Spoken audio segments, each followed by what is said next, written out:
Hello, and welcome back to the VSQ Universe Retrospective.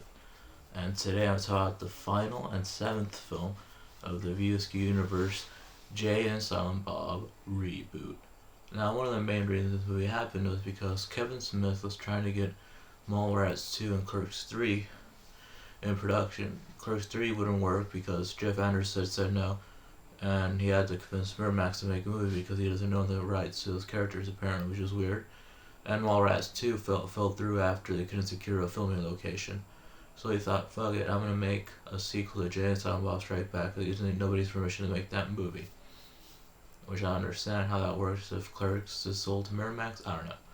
Anyway, after having a massive heart attack about a year before production even started, exact to the day the year before production started, he had a massive heart attack and nearly died, so Kevin Smith wanted to make a movie with his friends, and it shows. Now, this film is about Jay and Silent Bob, who, again, have to go to Hollywood to stop a reboot of the Bloodman Incarnate movie from being made, or else they won't be able to legally call themselves Jay and Silent Bob after they unwittingly sign away their names in a contract. So, what's the plus side of this movie? One, the cast is great. It's got a lot of A-listers. Ben Affleck's in there, Matt Damon, Fred Armisen, who I won't really call an A-lister, but he's fucking amazing. Kei Michichi from the other half of Garfunkel and Oates. I love her. I have a huge crush on her. A lot of people are in this movie, and a lot of Kevin Smith's friends are back, and cameos are pretty much unexpected. It's actually Jason Lee's first movie in about 4 years, which is kind of sad. What's another good thing? I like the jokes. I mean, the whole joke of what is a reboot, what is a remake is pretty fun and entertaining. I'm gonna be honest, I laughed a lot more than I thought I would in this movie.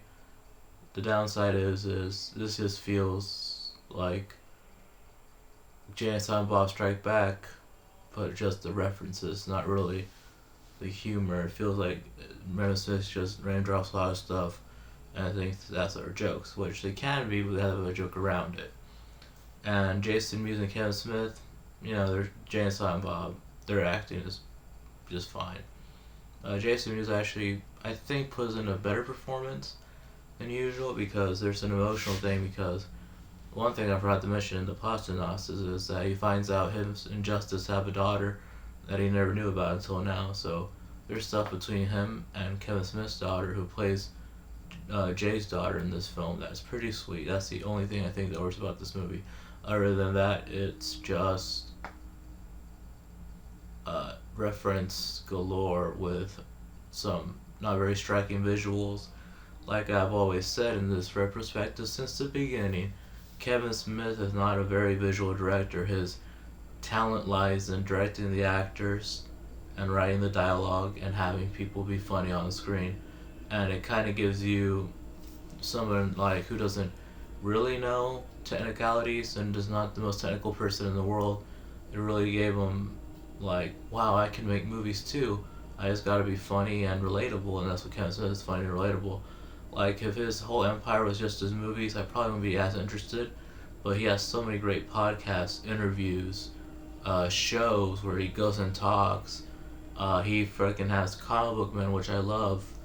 Especially if you love going to comic book stores, Comic Book Man is a great show to watch, and that was just one of his shows. Which was a funny gag here about Comic Book Man. And yeah, that's really it. The movie just was so lackluster and so surface level that I enjoyed it the first time. Watching it again, watching other people review it, I felt like, yeah, this isn't as good as I thought. But yeah, it's not the nail in the coffin of Kevin Smith's career. Like I say, he's got so much going on: podcasts, interviews, live shows. I've seen him speak live at a convention. I've seen him speak live at a college about comic books, and it was amazing. So I still love Kevin Smith. Don't love this movie. I like to know what you think about it. Remember to like this video and subscribe and share. Thank you.